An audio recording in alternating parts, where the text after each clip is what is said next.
makambo nanga momona yo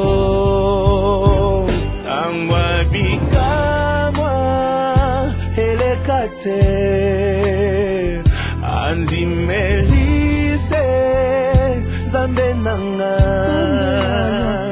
kondima naye esilite fongola ndelola asuka awate fongola. Vous êtes bien sur Espoir TV car le meilleur reste à venir.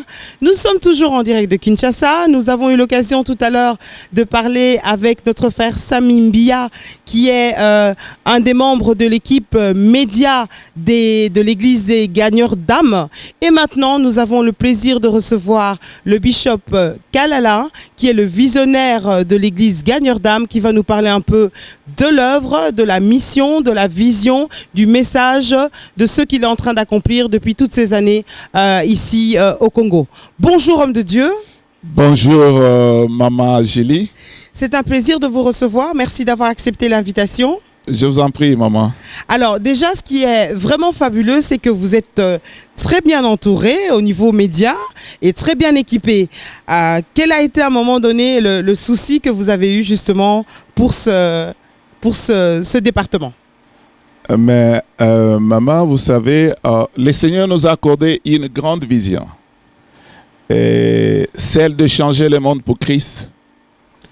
Et notre vision est constituée de 10 branches spécialisées. Donc, gagneurs d'âme mission, gagneurs d'âme partenaire, gagneurs d'âme intendance, gagneurs d'âme business, femmes gagnantes, mode des oliviers, gagneurs d'âme médias, gagneurs d'âme formation. Alors tout ça, c'est dans le but d'arriver à concrétiser fidèlement la vision que le Seigneur nous a donnée. Alors vous savez que le média est un grand outil qui nous accompagne dans cette grande vision. Et nous pouvons aller prêcher la bonne nouvelle, accomplir notre vision dans le milieu où nous n'avons jamais été, mais à travers les médias. Les gens peuvent nous connaître et les portes peuvent nous être déjà ouvertes à travers les médias. Et à travers les médias, nous parvenons à atteindre les gens qu'on ne pouvait pas atteindre physiquement comme ça. Et par les médias, nous atteignons un grand public. Par rapport à tous les publics qu'on a toujours atteints quand nous sommes en train d'accomplir la vision. Le Saint-Esprit m'a fait comprendre ces choses. Voilà pourquoi je me suis donné les soucis d'organiser Gagneurs d'âme média. Mais je ne suis pas encore arrivé. Hein. Et est-ce que ça a été difficile à un moment donné de s'adapter? Wow! Mais vous savez, chaque début a été toujours difficile. Ce n'était pas facile. Moi-même, je ne suis pas professionnel des médias, mais c'est le Saint-Esprit qui m'a inspiré, qui m'a aidé à former cette équipe.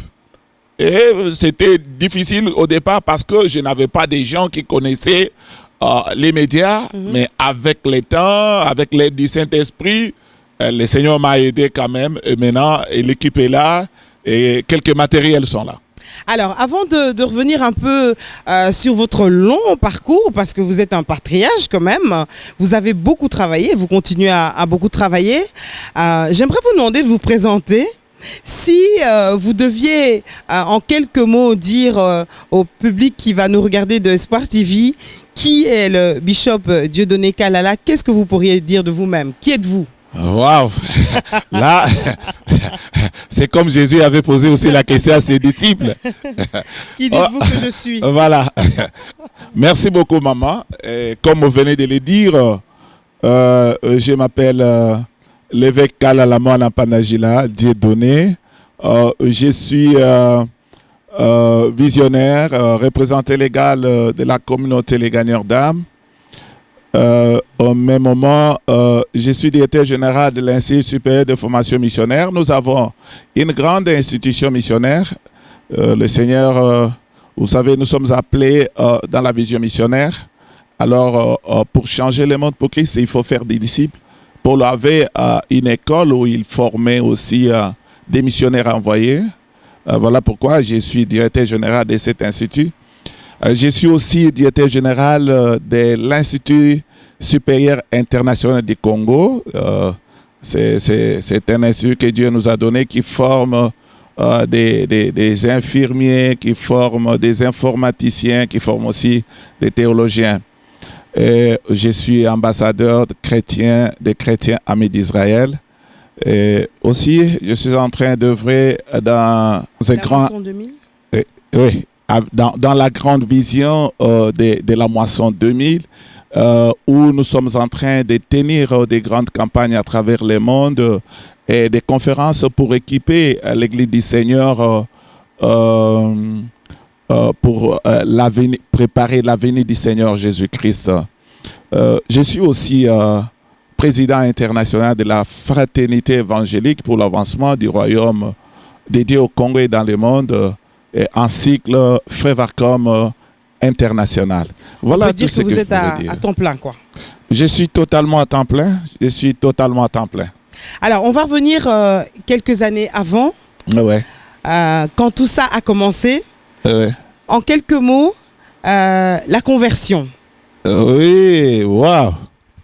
Vous avez touché, vous avez touché le nez du problème. C'est là où tout a commencé, maman. Vous savez, comme tout garçon qui se respecte dans le monde, hein, j'étais aussi des genres de ces garçons-là. J'étais dans le monde avec des petites filles, tout ça.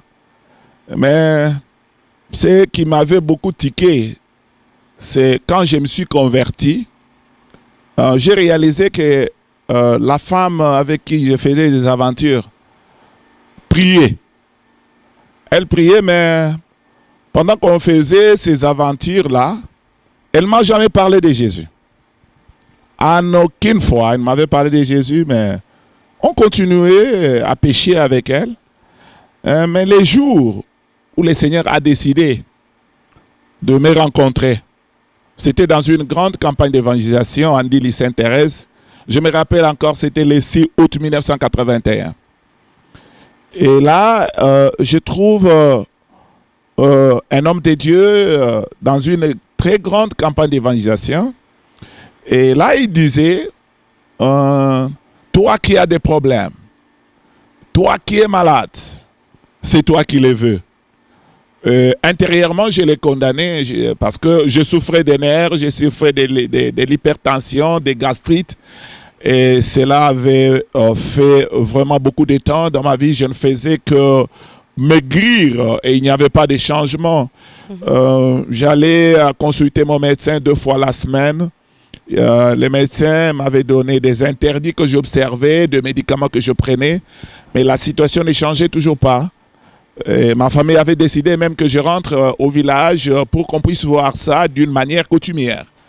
C'est à ce moment-là que le Seigneur décida de me rencontrer. On me parle d'une campagne d'évangélisation qui était tenue en île Sainte-Thérèse. J'y arrive. Et l'homme de Dieu dit que toi qui as des problèmes, toi qui es malade, c'est toi qui les veux.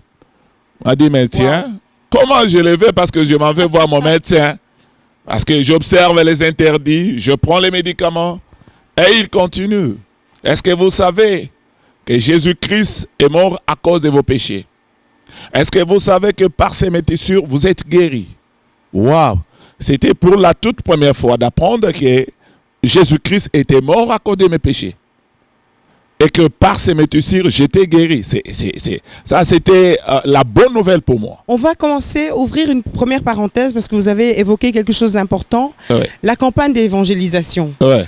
Alors, je sais qu'ici, en RDC, c'est quelque chose qui a beaucoup eu d'impact à un moment donné au niveau de l'évangélisation, c'est les campagnes.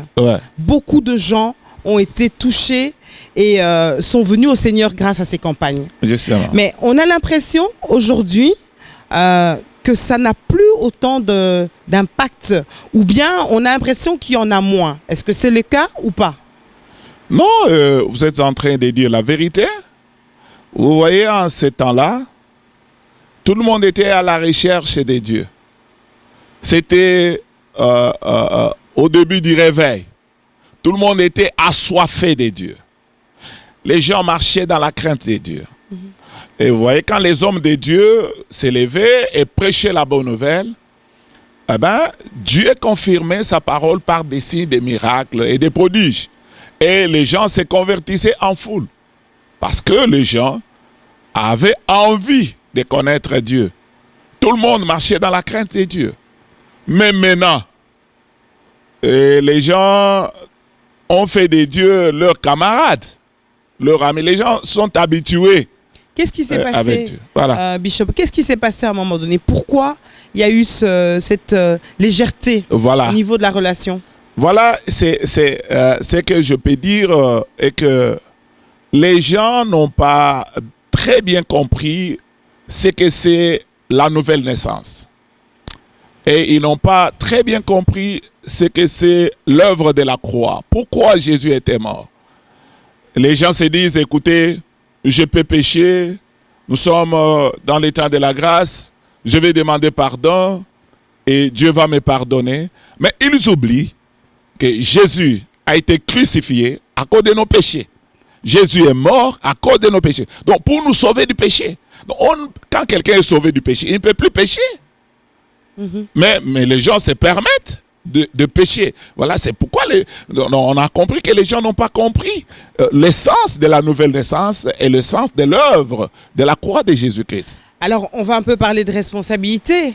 Justement. J'imagine qu'elle est partagée, mais ça part d'où au niveau de la responsabilité? Est-ce que c'est parce que les gens ne sont plus enseignés? Ou bien est-ce que c'est parce que les gens ne sont plus enseignables? Ils ne veulent plus être enseignés. C'est quoi le problème? C'est ceux qui doivent enseigner qui ne font plus leur travail? Ou bien c'est ceux qui reçoivent l'enseignement qui ne veulent plus le recevoir? Mais maman, le problème est simple. Ces gens qui couraient en foule pour aller écouter la parole de Dieu au Pont Gabi, Andy Lee s'intéressait partout, les invités. Ils y allaient avec empressement. C'est en observant la vie des hommes de Dieu qui les invitaient. En écoutant ce que les hommes de Dieu prêchaient. On parlait de la repentance. On prêchait Jésus. Et nous-mêmes, on marchait dans la crainte de Dieu. Mais aujourd'hui, qu'est-ce qui se passe? C'est nous-mêmes qui sommes à la base de ça. Parce que les gens qu'on avait gagnés autrefois dans nos églises du réveil, mais après qu'ils nous aient observés, ils ont vu qu'on n'était plus dans la vérité. Mais ces gens sont retournés chez les catholiques. Les gens ne nous font plus confiance parce que nous, les hommes de Dieu, nous ne marchons pas dans la crainte de Dieu. Il y a beaucoup trop de compromissions dans notre vie. Vous savez que le péché diminue la puissance du Saint-Esprit à nous.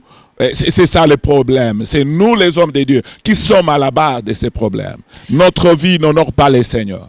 Il faut une solution à cela. Le dénoncer, c'est important, mais une solution, quelle serait selon vous, qui avez quand même une certaine expérience, pour qu'on ferme la parenthèse à ce sujet-là, quelles seraient selon vous les solutions pour qu'on revienne justement à ce qu'il faut et ce message qui sauve les hommes? Mais la solution, vous savez, la Bible dit que quand quelqu'un arrive à découvrir qu'il a péché, il faut qu'il cherche à connaître là où il est tombé et qu'il se réponde de son mal. Donc, nous devons quand même accepter que ce que nous faisons n'est pas bon, comme les 4 lépreux. Les avait dit aussi, hein. Et quand ils ont découvert que les Syriens étaient partis, Dieu avait fait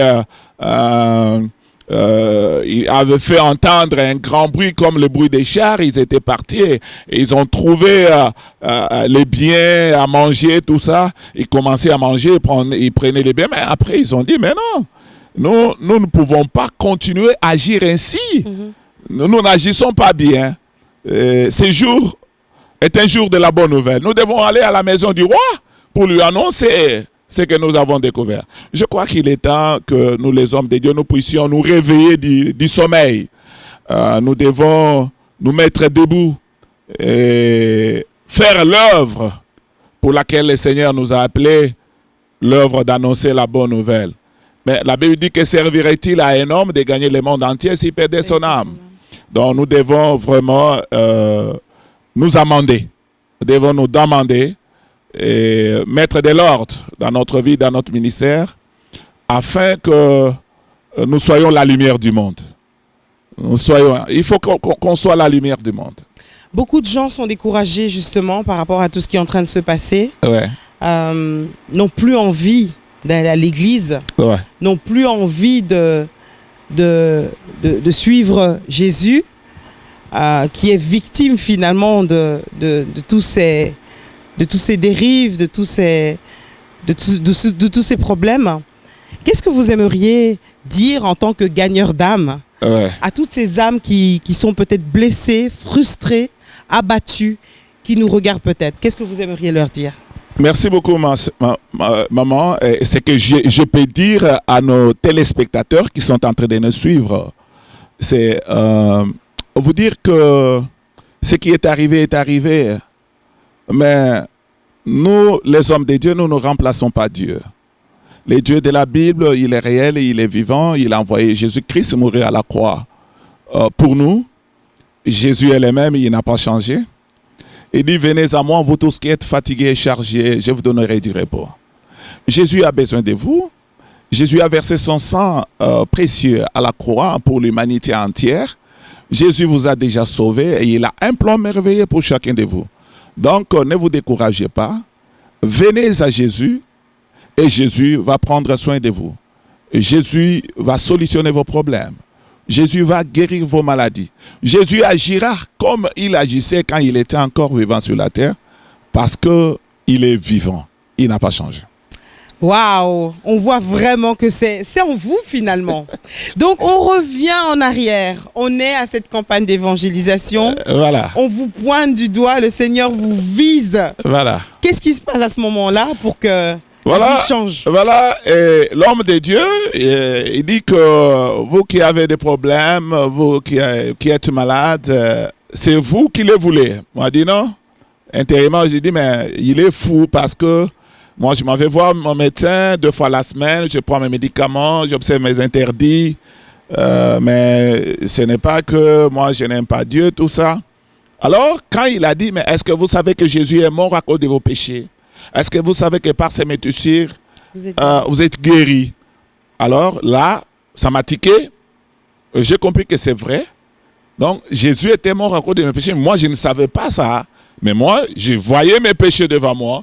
J'étais encore derrière les jupons. J'étais dans le monde.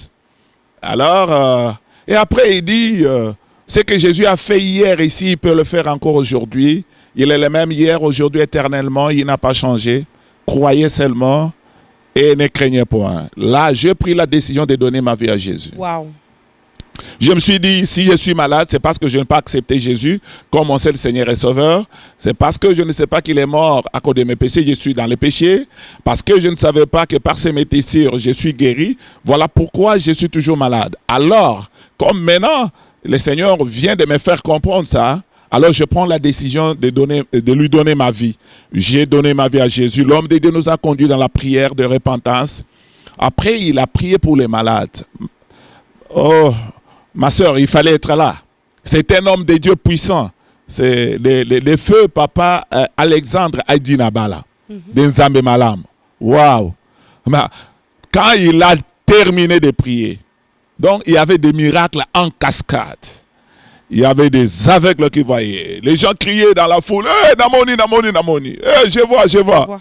Et les gens qui jetaient des béquilles, qui marchaient, les muets qui parlaient. Donc, en tout cas, il y avait des grands miracles. Quand j'ai vu toutes ces choses, j'ai commencé à pleurer. Je pleurais, je regrettais mes péchés. Pour moi, je me disais, Seigneur, si je t'avais accepté depuis longtemps comme ces gens t'ont accepté, tu allais aussi me guérir comme tu es en train de les guérir. Je croyais que ces gens-là avaient accepté Jésus depuis longtemps et c'est pourquoi le Seigneur les guérissait. Et j'ai regretté mes péchés et dit, Seigneur, pardonne-moi vraiment de tous les péchés que j'ai commis. En tout cas, je ne vais plus faire ça. Alors j'ai pleuré, il y avait des larmes qui coulaient à mes yeux à peu près pendant 15 minutes. Et vous savez, Dieu aime le cœur contrit. Dieu a vu mon cœur. Il a vu que ma repentance était sincère. Et du coup, j'ai senti que j'étais devenu très souple. J'avais la paix totale et c'était ma délivrance totale. Et quand le Seigneur m'a guéri, j'ai constaté cela. J'ai dit au Seigneur, Seigneur, je n'ai rien à te donner. Même si j'avais de l'argent, mais l'argent n'est pas comparable à ce que tu viens de faire dans ma vie. Alors tout ce que je peux faire maintenant, je te donne mon corps. Seigneur, utilise mon corps pour les saluts de ceux-là qui sont en train de souffrir comme je l'étais aussi. Je voudrais qu'à travers moi, ces gens-là soient aussi sauvés. Voilà. Donc, l'orientation finalement de votre ministère, parce que vous êtes vraiment, vraiment consacré à l'évangélisation, est-ce que ça a été vraiment fortement influencé par cette campagne-là? Certainement, parce que, vous savez, je n'étais pas chrétien. Quelqu'un ne m'avait jamais parlé de Jésus. Mais c'est suite à la campagne que le Seigneur m'a guéri des maladies qui ont duré des années. Et maintenant, là, c'est suite à cela que j'ai fait cette prière-là à Dieu. Hein? C'est suite à cette campagne-là. Alors, l'appel, à un moment donné, il est reçu comment? Voilà. Et ça commence comment? Voilà. Les gagneurs d'âme. Voilà ce qui s'est passé. Quand je me suis converti et quand j'ai fait, après cette prière, j'ai quitté le lieu de la campagne. Je suis rentré chez moi à la maison. Vous avez dit au revoir à la jeune dame. Mais écoutez, écoutez les problèmes. J'arrive à la maison, on avait un lieu de rendez-vous. On s'est rencontrés devant notre parcelle sur la route la nuit. J'arrive en ce lieu, là je la trouve. La dame en question. Je lui dis, désolé, je viens de recevoir Jésus. Je ne peux plus encore retourner à ça. Et depuis ces jours-là jusqu'à aujourd'hui, on ne s'est jamais revu.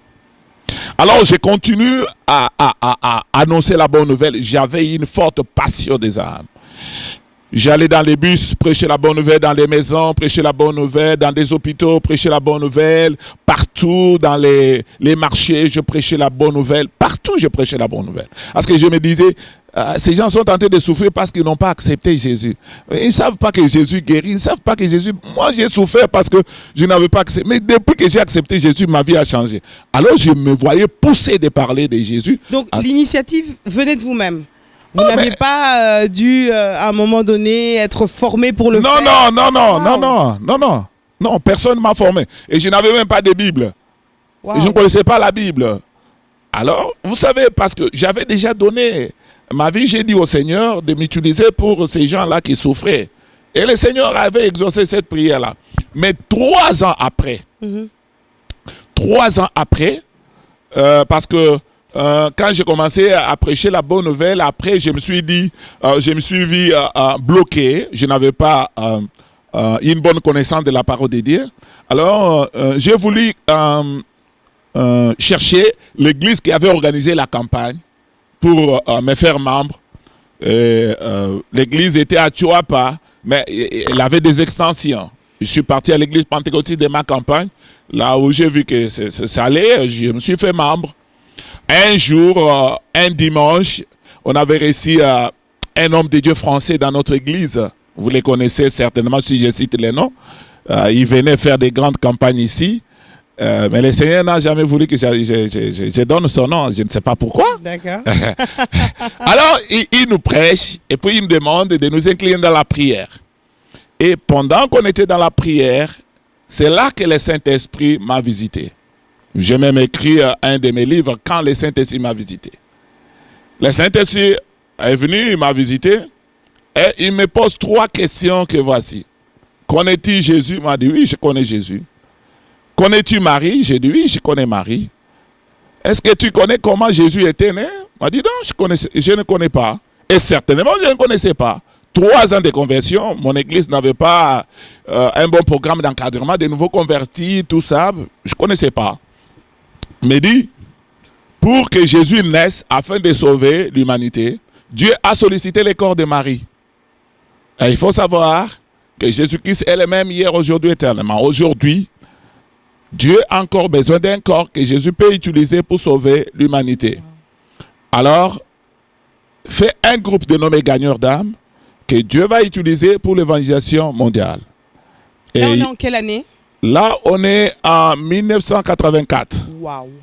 Oui, moi je me suis converti en 81, mais en 84, donc 3 ans après. Alors, il me demande de faire les groupes gagnés d'âme pour l'évangélisation mondiale. Et il me dit, tout celui qui va donner son corps pour que Jésus l'utilise pour les salut de l'humanité, Dieu va faire avec lui des plus grandes choses, de plus que ce qu'il a fait avec Jésus. Je sursaute, je vois que j'étais à l'église. Et là, j'avais un grand fardeau sur cette vision. Je n'avais jamais pensé devenir un pasteur en aucun jour, mais je voulais évangéliser. J'aimais évangéliser. Mais là, Dieu me demandait maintenant, il m'appelait maintenant pour le ministère. Je ne savais pas comment commencer.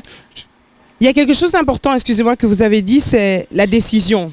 À un moment donné, vous sortez de la campagne, vous dites que je ne peux pas revenir en arrière, Ouais. je dois décider donc Ouais. de laisser Oui. le passé. Si. Et là, il y a la deuxième décision, c'est d'accepter Maintenant. ce que Dieu vous dit de faire. Voilà. Il y a un problème de décision. Ouais. Beaucoup de jeunes dans votre église aussi, on se rend compte qu'aujourd'hui, beaucoup de chrétiens sont confrontés à ce problème de décision. Voilà. Décider de dire non quand il faut dire non, de dire oui quand il faut dire oui. Voilà. On ne sait plus décider de renoncer à certaines choses, on ne sait plus décider de s'engager dans certaines choses. Quel serait justement le mot d'encouragement que vous aimeriez donner à ces personnes qui nous regardent, qui se disent « mais oui, mais moi, j'arrive pas à décider. Je n'arrive pas à laisser, je n'arrive pas à abandonner certaines choses que le Seigneur me demande d'abandonner, mais je n'arrive pas non plus à décider de m'engager dans un ministère, dans mon appel. » Qu'est-ce que vous aimeriez dire? Oui, c'est que je peux dire que ils ne sont pas les premières personnes à le faire ou bien à vivre cela. Mais Marie a connu le même problème. Quand Dieu a envoyé un ange auprès de Marie pour qu'elle soit la mère du sauveur de l'humanité, le Seigneur Jésus-Christ, Marie se disait, mais comment cela va se faire si j'ai décidé, ça va se faire comment? Parce que moi, je ne connais pas d'homme. Moi, je suis vierge. Et l'ange lui a dit, ça va se faire sous la puissance du Saint-Esprit. Donc, les capacités avec lesquelles nous servons le Seigneur ne viennent pas de nous. Nous devons savoir que dans le royaume de Dieu, tout se fait par la puissance du Saint-Esprit. Le Saint-Esprit est là pour nous aider. Le Saint-Esprit est là pour nous accomplir. Là où nous nous sentons faibles, il nous fortifie. Là où nous nous sentons incapables, il nous rend capables. Donc tout se fait par la force du Saint-Esprit. Donc, ce que vous devez faire, c'est accepter seulement la volonté de Dieu. Accepter d'abandonner, soit les péchés, et le Seigneur va vous donner la force de concrétiser votre décision, de rester ferme dans votre... Moi aussi, j'étais comme vous, je vivais derrière les jupons, mais ce qui m'a aidé, c'est la décision. Dieu travaille avec la décision des gens. Dieu n'a jamais été dictateur. Dieu a besoin de notre décision. Et Dieu travaille avec notre décision. Dès que vous allez décider, le reste, le Seigneur va s'en occuper. Donc, le problème, c'est vous. Quand Dieu m'a appelé, je ne connaissais même pas les choses de Dieu. Je ne connaissais pas comment prêcher, comment commencer l'église. Mais j'ai décidé. Quand j'ai décidé, mais après, mais voilà, aujourd'hui, je suis en train de voyager à travers le monde et le Seigneur est en train de faire avec nous des grandes choses. Merci, homme de Dieu. Alors, la vision est donnée, l'appel est reçu. Maintenant, il y a la provision. Comment on organise tout ça? Comment on s'organise et on construit, on bâtit avec le Seigneur? Ah oui, merci. Le problème de provision. Peut-être c'est ça encore ce qui crée beaucoup de problèmes dans la tête de beaucoup de gens qui reçoivent la vision de Dieu. Mais nous devons savoir une chose, que quand Dieu donne la vision, il donne aussi la provision. Vous savez, la Bible nous fait voir dans l'évangile selon Saint Luc que Dieu condamne ces gens-là qui avant de bâtir la maison, ne s'asseyent pas pour calculer les dépenses et voir si ils ont la possibilité de construire et terminer ou pas. Donc, ça veut dire que Dieu ne peut pas demander à quelqu'un d'accomplir une vision quelconque, qui est certainement la vision de Dieu. Dieu ne peut pas commencer une œuvre, un travail avec quelqu'un sans s'asseoir, calculer la dépense, c'est-à-dire constituer la provision. Donc, avant que Dieu ne commence un travail avec quelqu'un dans son royaume, ce que Dieu fait, c'est d'abord constituer la provision. Donc, quand Dieu donne la vision à quelqu'un, eh ben, c'est qu'il y a une provision suffisante pour l'accomplissement de cette vision. Je peux vous donner l'exemple du peuple d'Israël qui était en Égypte. Avant qu'ils quittent l'Égypte, Dieu leur dit: demandez les biens des valeurs auprès de vos voisins. Ils ne savaient pas pourquoi. C'était la provision pour la construction du tabernacle. Dieu savait que quand ils seront au désert, il allait leur demander de lui construire le tabernacle. Mais ces gens qui ne travaillent pas, ces gens qui ne s'aiment pas, ces gens qui ne font pas du commerce, mais d'où ils recevront l'argent et les biens avec lesquels ils vont construire le tabernacle. Dieu avait déjà constitué la provision depuis longtemps. Il leur avait demandé de demander les biens auprès de leurs voisins. Et ils en avaient. Et quand le temps est arrivé, Dieu a dit à Moïse de lui construire le tabernacle selon le modèle qui lui a été montré à la montagne, mais qu'il aille auprès du peuple d'Israël et qu'il demande une offrande auprès de chaque personne qui a le bon cœur. Mais l'offrande, ils allaient la trouver où? Mais c'est l'offrande des biens qu'ils avaient reçus. Il y avait la provision bien avant.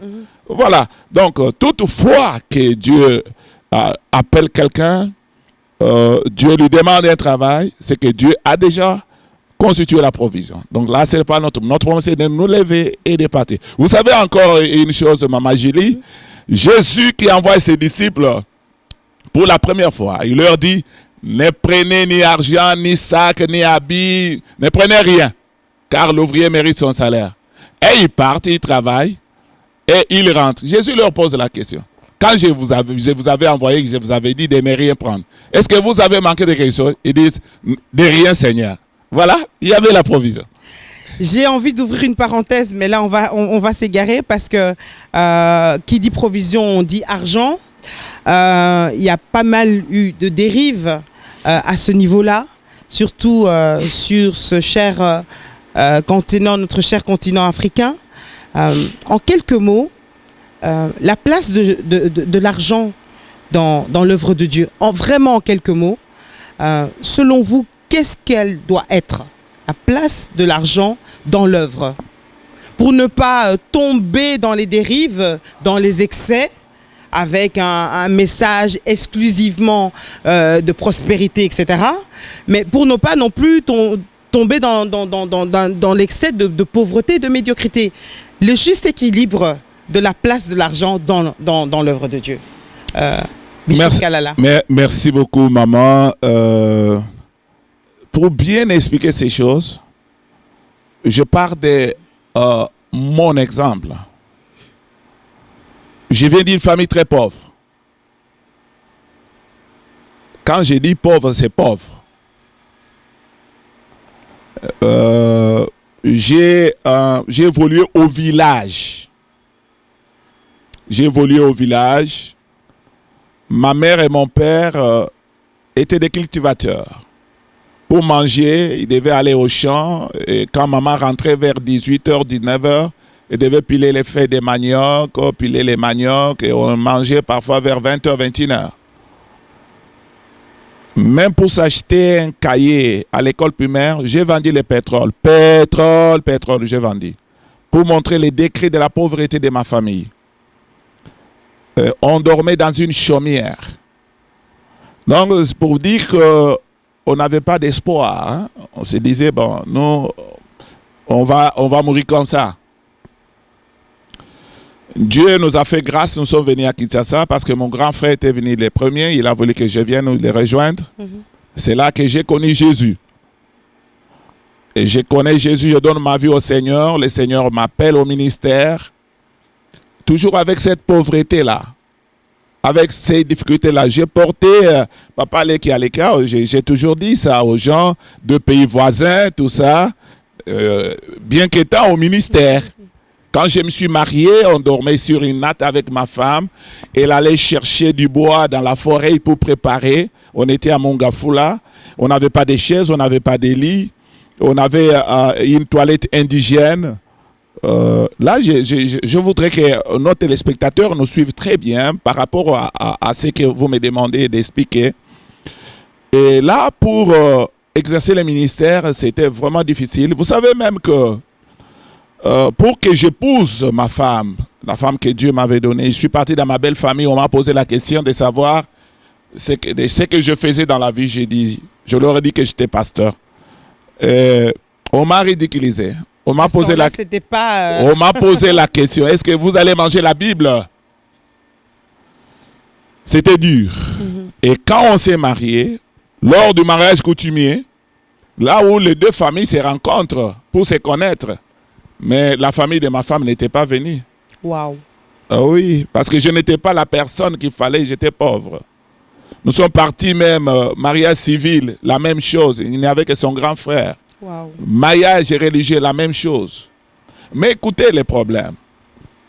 Quand Dieu donne la provision, la vision, il donne la provision. Mais le problème, c'est la fidélité à la vision. Tout ce qui m'encourageait, c'était la vision. Je savais que Dieu m'avait appelé, Dieu m'avait donné la vision. C'est ce qui m'encourageait. Mais quand vous regardez la vie, vous ne pouvez pas croire que vraiment vous serez quelqu'un. Alors, maintenant, je commence à faire la prière à Dieu.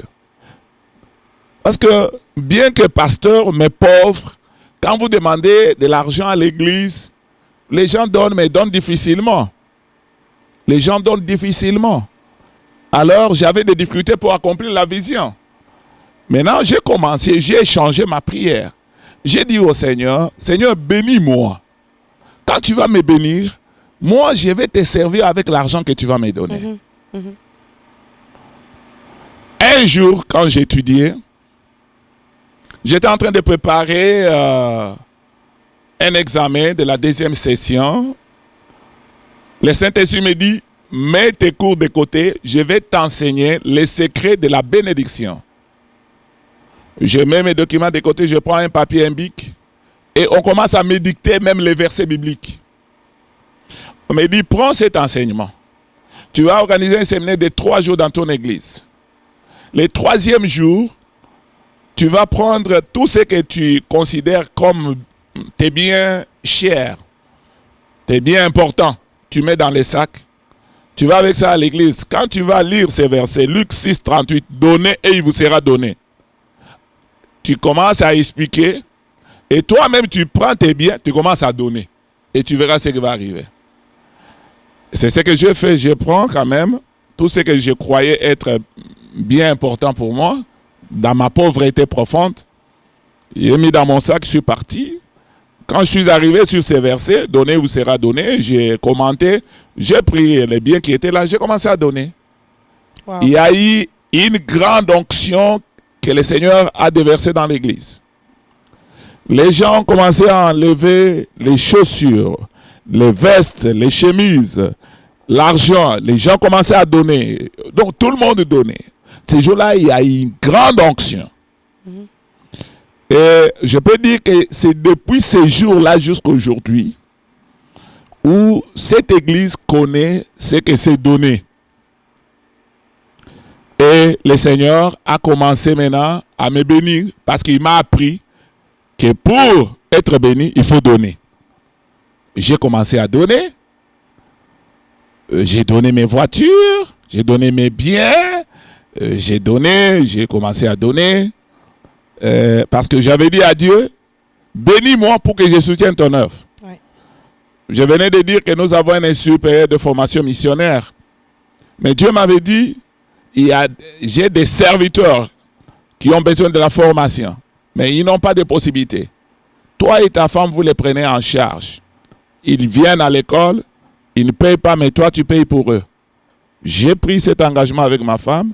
jusqu'aujourd'hui, depuis l'an 2000 jusqu'aujourd'hui, ils viennent étudier dans notre école gratuitement. Ils sortent gradués et en théologie de mission avec les diplômes qui viennent des États-Unis. Mais nous payons pour eux. Et, je suis en train de voyager partout dans le monde avec une équipe pour la moisson 2000. Et je tiens des campagnes, des conférences. Mais il y a des moments où Dieu me dit de vider mes comptes pour financer l'œuvre de Dieu. Je ne demande pas à l'église. J'ai une église où il y a mes enfants qui connaissent très bien la vision et qui ont de l'argent. Mais Dieu me dit, toi, tu vides tes comptes, tu donnes l'argent. J'ai des enfants qui sont dans cette église. Des enfants que le Seigneur m'a donnés dans l'église, que je prends en charge. Ils étudient à l'université. Je paye et le Minerval et les syllabus et les transports et je les prends totalement en charge. Donc votre principe de base finalement c'est investir dans l'œuvre de Dieu. Voilà, voilà pourquoi vous m'avez posé la question de savoir oui. Comment la place de l'argent dans l'œuvre. Voilà. Je crois que l'argent est là pour nous servir. L'argent ne doit pas être notre maître pour nous diriger. L'argent est là. La Bible dit que l'argent répond à tout. Sans argent, on ne peut rien faire. Moi, je vois ce que je suis en train de faire maintenant avec l'argent que Dieu me donne. Et si je n'avais pas l'argent, il y a des gens qui croient que je suis soutenu par les Américains, tout ça.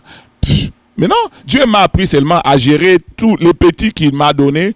Et je gère, et pour moi, et pour son œuvre. Je peux vous dire que dans tout ce que Dieu me donne, nous partageons 50-50 avec Dieu. Dieu 50%, moi 50%. Et je suis en train d'accomplir l'œuvre de Dieu comme ça. Donc, l'argent que Dieu nous donne devrait servir à l'avancement de l'œuvre de Dieu. Et si beaucoup d'hommes de Dieu avaient compris ça, le royaume de Dieu allait être plus loin. Mais c'est le cas de notre apôtre, l'apôtre des païens, l'apôtre des nations, l'apôtre Paul. Mais il était en train de faire des tentes. Il construisait les tentes qu'il vendait pour soutenir l'œuvre de Dieu. Mais pourquoi aujourd'hui nous voulons seulement que les chrétiens nous donnent, mais nous-mêmes nous ne voulons pas donner? Voilà pourquoi l'œuvre de Dieu n'avance pas. Est-ce que nous ne sommes pas chrétiens? Quand on devient pasteur, on cesse d'être chrétien? On cesse d'être serviteur pour soutenir l'œuvre de Dieu? C'est seulement à nous qu'on doit donner? Est-ce qu'on n'a pas besoin de bénédiction? Waouh! Et Jésus, Jésus notre Seigneur. La Bible dit, des riches qu'il était, il s'est appauvri pour nous enrichir. Oui. Voilà, l'exemple à suivre. Voilà. Simplement reprendre les principes de base, voilà. Finalement. Voilà. Alors, on va conclure parce que le temps file, mais on va se retrouver très bientôt en Belgique.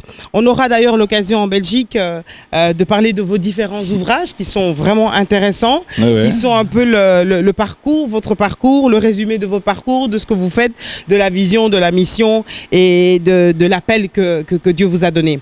Alors, on va conclure avant de vous donner le mot de la fin, avec la grande mission qui est la moisson 2000, préparer l'église du 3e millénaire à la venue de Jésus.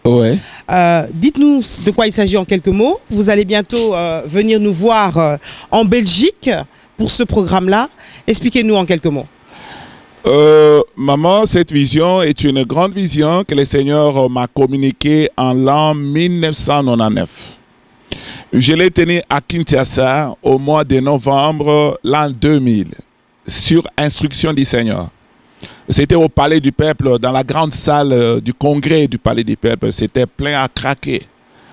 Dieu m'avait dit que le 3e millénaire, parce que le 3e millénaire a commencé avec l'an 2000.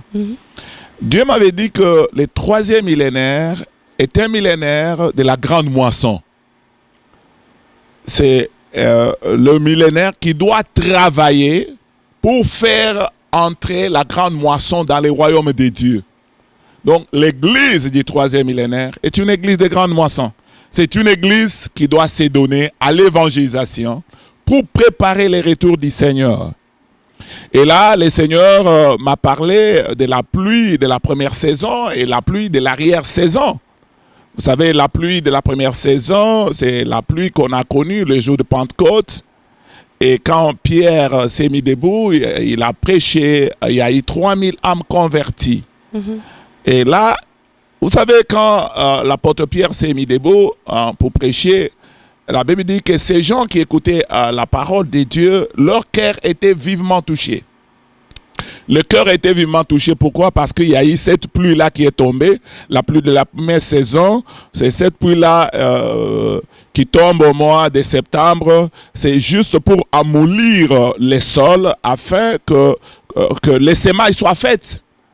Alors, mais même aussi, quand Jésus a formé ses disciples, il leur avait dit, mais ne partez pas encore, attendez l'accomplissement de la promesse. Mais quand le Saint-Esprit viendra sur vous, eh bien, à ce moment-là, vous allez me témoigner. Donc, parce qu'il fallait que les cœurs de ces gens-là soient préparés. Et c'est quand la pluie est tombée, quand Pierre s'est mis debout, eh bien, comme les cœurs étaient préparés, et le Saint-Esprit a touché leur cœur, et 3000 âmes se sont converties. Là, vous savez, la pluie de la première saison, elle ne tombe pas abondamment. Elle tombe juste pour amollir les sols. Elle tombe avec intervalle. Mais la pluie de l'arrière-saison, c'est la pluie du mois d'avril qui tombe abondamment. Et cette pluie, c'est pour mûrir la moisson. Oui, parce que si elle ne tombe pas, la semence qu'on n'a faite pas, et qu'on avait déjà faite là, après la première pluie, cette semence-là ne va pas produire. Et on va perdre tout ce qu'on avait semé. Donc, il faut qu'il y ait la pluie de l'arrière-saison. Pour qu'on puisse moissonner, pour qu'on puisse avoir des produits qu'on espérait. Donc, c'est cette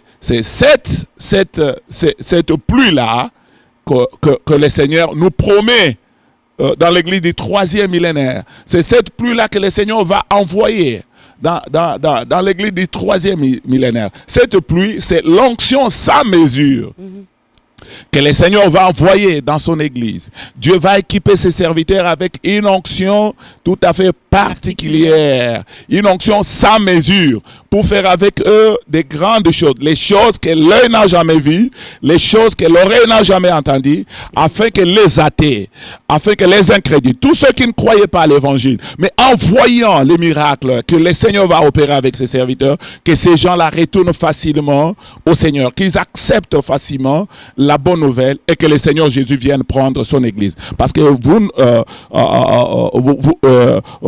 vous n'oubliez pas, maman, que Dieu veut que tout le monde soit sauvé. Oui. Tout le monde soit sauvé. Et Dieu nous a dit, allez par tout le monde prêcher la bonne nouvelle à toute la création. Jésus est parti nous préparer des places. Et il veut que tout le monde soit avec lui là où il est parti nous préparer des places. Dieu ne veut perdre aucune personne. C'est comme Jésus qui dit, papa, je n'ai perdu personne sauf Judas. Suite à ce qui lui est arrivé. Dieu aussi ne veut perdre personne. Voilà pourquoi Dieu a préparé toutes ces choses pour l'église du 3e millénaire. C'est pourquoi nous sommes en train de sonner la trompette. Et, quand nous organisons nos conférences, c'est pour sonner la trompette, pour annoncer des choses que le Seigneur a préparées pour l'église du Seigneur. Et ce qu'il veut que l'église, son église, c'est qu'il veut que son église accomplisse. Voilà le pourquoi de cette grande vision de la moisson 2000. Les dates?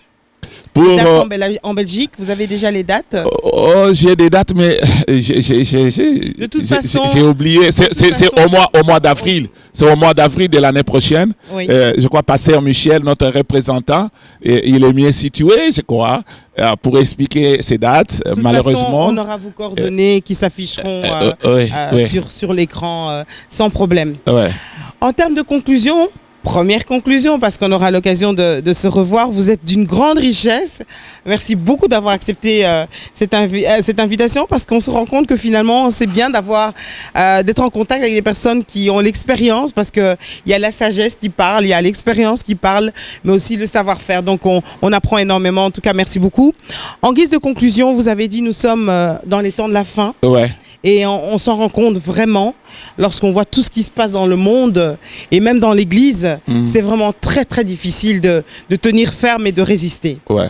En guise de conclusion, le message d'encouragement pour tenir ferme et résister dans ces temps de la fin, Bishop Kalala. Oui, merci maman. Ce que je peux dire à nos téléspectateurs, vous savez, la Bible dit que à ces temps de la fin, les temps seront trop difficiles. Et certainement, les temps sont très difficiles. Il y a beaucoup de gens qui vont abandonner la foi. Mais vous savez, le royaume de Dieu, c'est un royaume de ceux-là qui persévèrent jusqu'au bout. Dieu aime les gens qui persévèrent jusqu'à la fin. Dieu ne travaille jamais avec des lâches, quelles que soient les difficultés. Mais vous devez savoir une chose. La Bible dit, la souffrance du temps actuel ne saurait être comparable à la gloire à venir. Dieu nous a réservé une grande gloire. Jésus est venu, il a souffert, il a été crucifié, Jésus a été maltraité, il a été couronné d'épines, on a fait beaucoup de choses sur lui. Mais sa souffrance n'a pas duré éternellement. Et la Bible nous dit, maintenant Jésus est dans la gloire éternelle à la droite du Père. Le Père, au-dessus de toute puissance, au-dessus de toute domination, au-dessus de toute autorité. Tout genou fléchit devant lui, toute langue confesse que Jésus-Christ est Seigneur. Mais pourquoi? Parce que Jésus a tenu bon. Jésus a tenu bon, il n'a pas lâché. Donc, nous devons aussi rester fermes. Et la Bible dit, ceux qui persévéreront jusqu'à la fin seront sauvés, seront bénis. Même si la promesse tarde, attends-la, n'abandonne pas le Seigneur. Attends-la, elle s'accomplira. Elle s'accomplira certainement. Et sache que si la promesse tarde, cela ne veut pas dire que Dieu ne travaille pas. Mais la Bible nous dit aussi, si la promesse tarde, le Seigneur est en train de travailler. Il est en train de travailler. Et cette promesse s'accomplira. Et s'accomplira certainement. Les cieux et la terre passeront, mais la parole de Dieu ne passera jamais. Que Dieu vous bénisse. Waouh, merci beaucoup. Ça rejoint finalement la devise de Espoir TV, car le meilleur reste à venir. Merci Bishop Kalala. C'est moi qui vous remercie. Sur Espoir TV. Merci. Voilà, en tout cas, je remercie toute l'équipe technique des gagneurs d'âme médias. Merci pour ce travail extraordinaire qui a été fait ici en direct de Kinshasa. Je vous retrouve très très bientôt pour une prochaine émission. En attendant, n'oublions pas que Jésus doit rester notre priorité. Bye bye et que Dieu vous bénisse.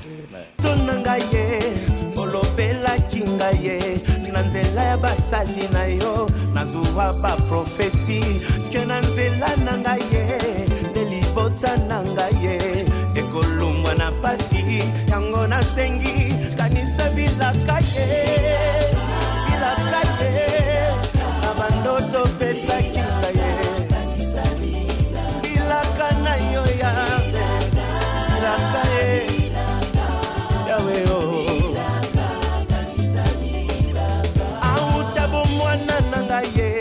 balukanga na beba na maloba na bango balakelanga mabe yango na salilo